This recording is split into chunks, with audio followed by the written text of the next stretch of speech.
Morning students, welcome to my session of 7th class. So we were discussing chapter number first, when, where and how. So let's continue our session. So all of you take out page number 8. So let's start our chapter. See, first of all I'll tell you these are the meanings you can see on my laptop and you can note down these meanings और मैं भी आपको बीच बीच में chapter के बीच बीच में इन सब meanings के बारे में आपको बताऊंगा, ठीक है.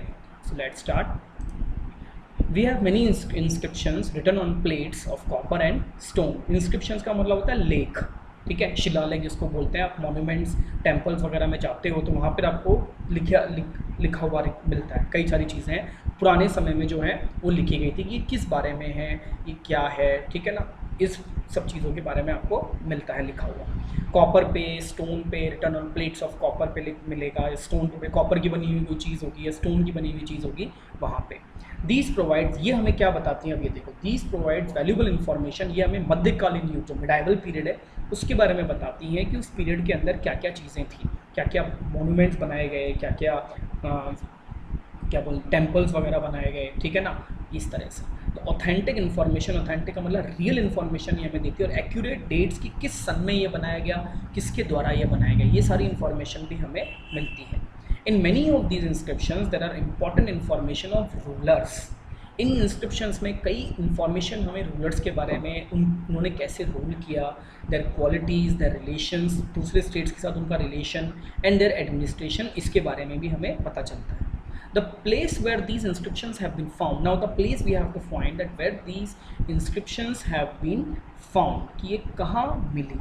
Also provide information about the extent of their empire, कि उनका एम्पायर कितना बड़ा था या उन्होंने कितने, ठीक है, जगह अपना एम्पायर जो है वो, अपना साम्राज्य जो है वो फैला रखा था, ठीक है. Coins issued by different rulers. कई तरीके के कॉइन्स जो हैं वो इशू किए गए different rulers like Akbar. Also provide a good deal of information on important dates. कई सारी इंपॉर्टेंट डेट्स के बारे में उसकी इंफॉर्मेशन प्रोवाइड की गई है. इवेंट्स और इन्फ्लुएंशियल पर्सनालिटीज़, क्या क्या ऐसी पर्सनालिटीज़ थी जो उस ज़माने में काफ़ी ज़्यादा फेमस हुआ करती थी. Some coins also give us information. कुछ कई देखा होगा तुमने कॉइन्स के ऊपर कई राजा महाराजाओं की फ़ोटोज़ भी बनी रहती, ठीक है. देख अपन को जब अपन किसी जगह मॉन्यूमेंट देखने या फिर कोई एक तरह से अपन टेम्पल वगैरह देखने जाते हैं, ठीक है, तो वहाँ पर वो लिखा हुआ रहता है, पहले से ही लिखा हुआ रहता है. कॉइन्स वगैरह होते हैं तो उनके ऊपर लिखा हुआ मिलेगा आपको about the economic condition of the state. और ये भी कॉइन्स हमें बताते हैं कि उस ज़माने में इकोनॉमिक कंडीशन कैसी थी स्टेट की. अब बुक ऑन कॉइन्स टाइटल द्रव्य परीक्षा, ठीक है, ये एग्जामिनेशन ऑफ कॉइन्स, ये कॉइन्स भी एग्जामिन करती है. इट वॉज ऑल्सो रिटर्न, ये भी एक बुक थी जो during the period of Alauddin Khilji के ज़माने में लिखी गई थी. Literary sources, most of the sources of medieval period are in Persian में है, अरेबिक भाषा में है और तुर्किश में. Writings of this time are found on palm leaves, ठीक है. पाम लीव्स के बारे में मैं आपको बता देता हूँ. ये देखो, ताड़ का पत्ता होता है स्टैंड, जो विक्ट्री के लिए और ट्रायम्फ के लिए, जीत के लिए, जीत का एक प्रतीक होता है, ठीक है. बर्च, बार्क्स, बर्च के बारे में भी पेपर, बर्च, भोजपत्र, एक भोजपत्र होता है जो काफ़ी ट्रॉपिकल प्लांट होता है एक, ठीक है, काफ़ी ज़्यादा एवरग्रीन भी होता है, सदाबहार होता है. अनस्किन्स, many books of this period 13 से 18 सेंचुरी तक पेपर पे लिखी गई थी, have been written on paper too. Some autobiographies, Ferishta, तरीक़े फरिश्ता, फिरोज शाह तुगलक, ठीक है, फतूहत फिरोज शाही, बाबर, बाबरनामा, जहांगीर, तुजुक ए जहांगीर, ये सारी हैं. अदर राइटिंग्स है चांद बरदाई, पृथ्वीराज रासो, बिल्हाना, विश्वदेवा चरित्र, कल्हाना, राजा रत्नागिनी, अलबिरुनी, तहकीकी की हिंद, बरानी, तारीख़ फिरोज शाही, मिनहाज, ठीक है, उर्द, सरहास, तबाकती नसीरी, बेदानी, मुंता, कबुल तवारिख, अबुल फजल, अकबरनामा, इन्हें अकबरी, अब्दुल हमीद लाहौरी, बादशाह नामा.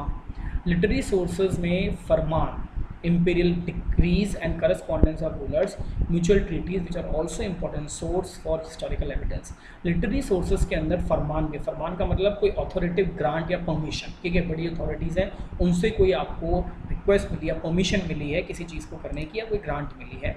एंड करस्पॉन्डेंस ऑफ रूलर्स, उस करस्पॉन्डेंस का देखो, and act of writing letters, बड़े बड़े जो लेटर्स हैं उनको लिखना ऑफ रूलर्स के, जो एक जगह से दूसरी जगह पहुंचाए जाते थे. म्यूचुअल ट्रीटीज़, म्यूचुअल ट्रीटीज़ का मतलब क्या होता है, एग्रीमेंट बिटवीन टू कंट्रीज़, ठीक है, दो कंट्रीज़ के बीच में दोस्ती, के लिए एग्रीमेंट होना। Which are important sources for historical evidence, ये सारे एविडेंस हैं हिस्टोरिकल हिस्ट्री के।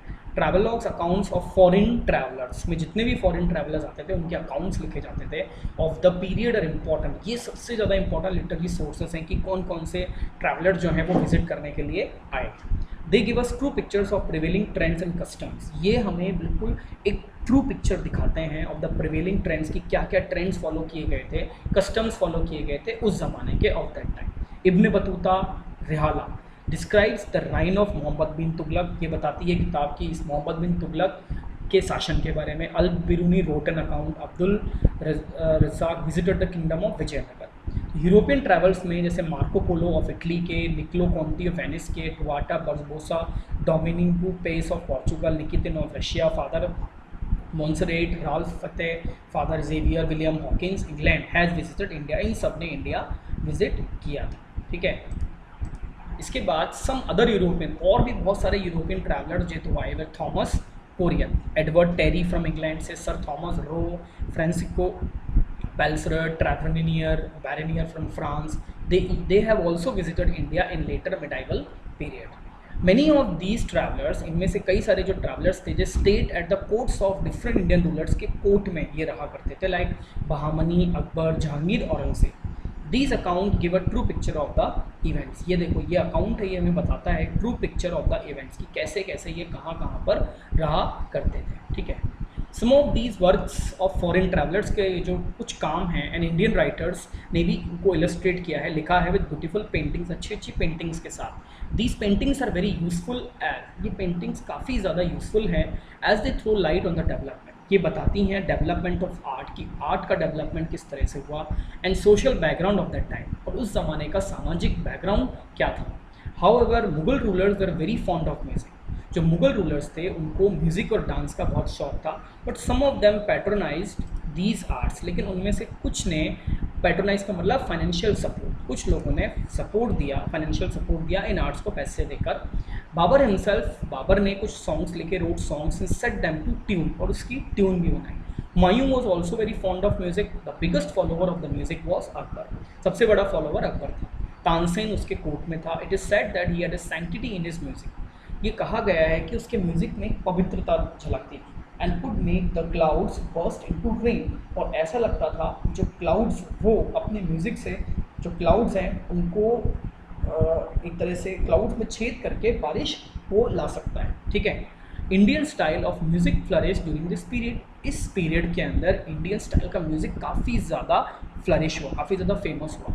Arabs also brought with them a number of new, अरबी लोग जो थे वो नए नए इंस्ट्रूमेंट्स लेकर आते थे, जैसे राबाब, सारंगी, इसको पता है राबाब है, सारंगी है। ठीक है, देखो राबाब एक फ्लूट लाइक म्यूजिकल इंस्ट्रूमेंट है और distinctive, clearly different from others.